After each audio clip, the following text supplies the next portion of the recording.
গুজবে কান না দেয় ভালো। মনে হয় গুজবকেও বিশ্বাস করে না। ঢাকা মহানগর ডিবির প্রধান হারুন আর রশিদকে তার দায়িত্ব থেকে সরিয়ে দেওয়া হতে পারে।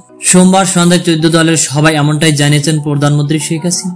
সবাই উপস্থিত ছিলেন এমন একাধিক নেতা। কালের কণ্ঠকে বিষয়টিতে নিশ্চিত করেছেন প্রধানমন্ত্রীর সরকার বাসভবন ও গণভবনে সভাটি অনুষ্ঠিত হয়। 14 দলের একাধিক সূত্রে জানা যায়, সভায় ওয়ার্কার্স পার্টির সভাপতি রাশেদ খান মিনু ঢাকা মহানগর ডিবি পুলিশের নানা কর্মকাণ্ডের সমালোচনা করেন।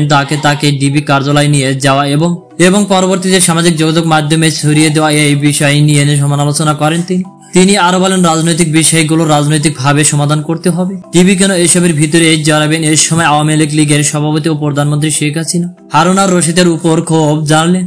তিনি বলেন, আমার কাছেও এরকম নানা খবর এসেছে, তার কর্মকাণ্ডের জন্য নানা সমালোচনা হচ্ছে। স্বরাষ্ট্রমন্ত্রীর উচিত ছিল এই দৃশ্যটি দেখা, কিন্তু এখন আমাকে হস্তক্ষেপ করতেই হচ্ছে। জানতে চাইলে 14 দলের একজন শীর্ষ নেতার নাম প্রকাশ না করা সত্ত্বেও কালের কণ্ঠকে বলেন, প্রধানমন্ত্রী হারুনের উপর খুব বিরক্ত, তাকে পদ থেকে সরিয়ে দেওয়া হবে বলে জানিয়েছেন প্রধানমন্ত্রী শেখ হাসিনা। প্রিয় দর্শক, এ বিষয়ে আপনার মন্তব্য কি তা নিশ্চয়ই কমেন্ট করতে ভুলবেন না। অসংখ্য ধন্যবাদ পুরো ভিডিওটি দেখার জন্য।